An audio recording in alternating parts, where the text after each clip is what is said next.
I used to have a joke where the punchline was basically, they'll be telling us Stonehenge was built by Somalians next because it was an idea so outlandishly ridiculous it satirised the trend for making everyone in history black, from Isaac Newton to Anne Boleyn to whatever medieval queen this is, Queen Latifah. But now they've actually done it. British school children are being taught that black people built Stonehenge. Apparently Neolithic Britons didn't have what it took to stack some rocks without diversity hires from Bronze Age Congo. According to this revisionist fairy tale, prehistoric Wiltshire was basically Wakanda with worse weather. Although you might be wondering, if Africans built the Stonehenge in Britain, why didn't they build one in Africa too? Honestly, we used to teach kids about D-Day and Agincourt, and now we're telling them that the Flintstones were part of the Windrush generation. Although, in fairness, the Flintstones were dressed like Ngozi Fulani. She drove past me in the street the other day, and I could see her little feet coming out of the bottom of the car. Now, of course, I'm not suggesting that black people haven't put in incredible contributions to British history. Things like the supermarket security tag would never have been developed without them. I don't think these people have thought through the consequences of telling us that Britain has always been a black country. If we're already black, it's not racist to limit immigration. We're already diverse enough. We've already reached the desired maximum diversity level of 100% black people and no whites. And it means that we can directly pay slavery reparations to ourselves. Oh, how my black ancestors suffered. But of course, the Neolithic Britons who built Stonehenge weren't black in the sense that black is used today. Yeah, they probably were a bit darker. We hadn't invented sunscreen and we spent a lot of time outside. But it doesn't mean that they were from sub-Saharan Africa. There was no EasyJet in those days bringing people thousands of miles. If we're going to pretend that anyone with a darker face isn't white, then Justin Trudeau, Katie Price and Britain's coal miners are all African. This is a blatant edit to the past to make today's children more comfortable with their multicultural future. Hey kids, we've always been Zimbabwe. Now help me look in this bin for food. This is part of the push to decolonise the school curriculum. The think tank Policy Exchange found that 83% of secondary schools had changed their history curriculum to decolonise it, which means removing topics deemed to be too white, too male or too European. The research by Policy Exchange showed that key elements of British history have been dropped by schools, as fewer than 1 in 5 teach the Battle of Agincourt, which was a really cool battle, and only 11% include the battles of Trafalgar and Waterloo. I mean, can we rename the Department for Education the Ministry for Utter Bollocks? Our curriculum doesn't need to be decolonised from British history. It needs to be decolonised from the communists who have taken over our institutions and are now pushing radical false narratives to destroy nationalism and Western capitalist democracy so they can remake this country as a communist paradise. Let's see what else is in this book. I actually got a copy of it. That's how seriously I take these videos. Look at the Tudors and the Stuarts. It looks like the cast of Big Mama's house. The book says there were hundreds of black people in Tudor Britain, but hundreds is actually still a tiny amount on the scale of a country. Tudor Britain did not look like this picture. And according to the book, DNA tests tell us that 11% of the people in York during Roman times were black. No, they weren't. And the book claims that the Georgian Queen Charlotte was black. Here's a picture of her. Doesn't look that black to me. Maybe she was the first member of the royal family to pretend to be blacker than she actually was.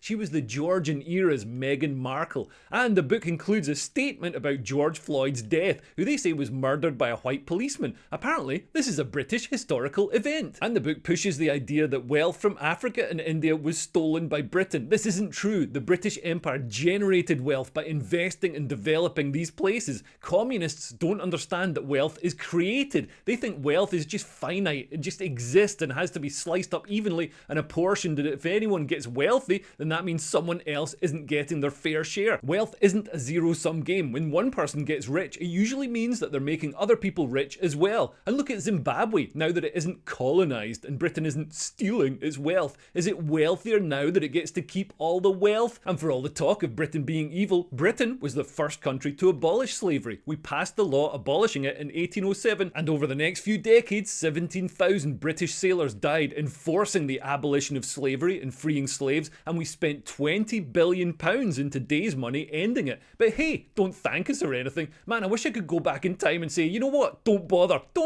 In a couple of hundred years, a bunch of entitled pricks are going to be slagging you off anyway. Why are they rewriting history to fit with current trends? Well, it's partly to make the millions of black people in Britain feel more included, feel that their history is part of ours. Last summer, we saw what can happen when second-generation African migrants channel their alienation into anti-white vengeance. But lying to them about their own history isn't the way to do this. Also, if we are going to edit history to change behaviours in the present, can't we put in something in this book about King Arthur being black and always using headphones on public transport, and also he didn't talk at the cinema? So that's one reason this propaganda is being pushed out, but the main reason it's being done is to butter British people up for more relentless mass immigration. Just look at the leader in The Economist last week crowing about the wonderful surge of youthful energy the West is going to benefit from. In other words, British businesses still have an insatiable need for cheap labour, so you better get used to infinity people coming over the border. You can tell whoever wrote this lives in a gated community in the whitest part of England and gets all the benefits of mass immigration with none of the downsides. Where will this historical revisionism end? You don't get to insert a civilization into Britain 4,000 years ago just because it ticks a few boxes. It's like saying the Romans were gluten-free feminists because it fits current trends. It's not just laughable, it's dangerous, because if you can just make up who built Stonehenge to try and shape contemporary politics,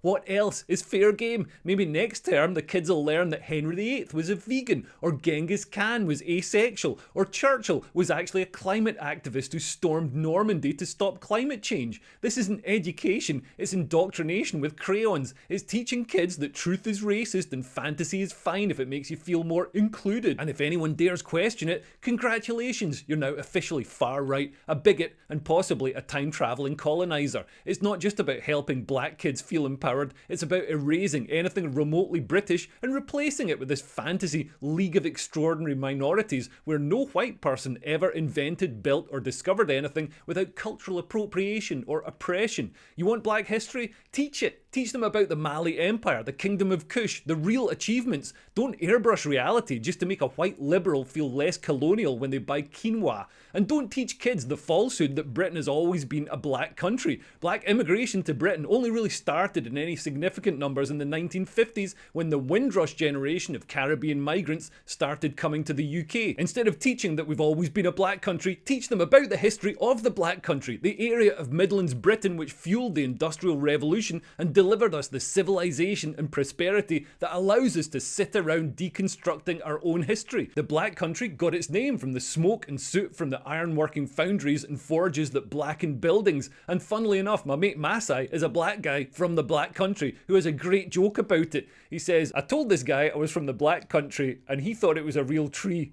You might need a moment to think about that one. And black immigration to the UK has been more successful than some other types of immigration, particularly the culturally similar people from the Caribbean and Christian parts of Africa. We can acknowledge that without lying about our history, because if we keep rewriting the past like this, pretty soon we'll all be standing around Stonehenge, confused, wondering how it got there and why we're not even allowed to thank the people who built it. Education and academia is now so controlled by woke ideology that you can only really trust history books written in the last century. And you can only trust historians right now if they've been accused of bigotry. Anyone else could be lying to avoid getting called a bigot. Anyway, I've got a video coming out soon about the trend for abolishing whiteness. I look at where it's been tried in Haiti, Liberia and Zimbabwe to see if it's a good idea. You can probably tell already. So sign up to my Patreon if you want early access to a special extended version of that video. Okay, thanks for listening. I've been Leo Kears. Bye. Bye bye.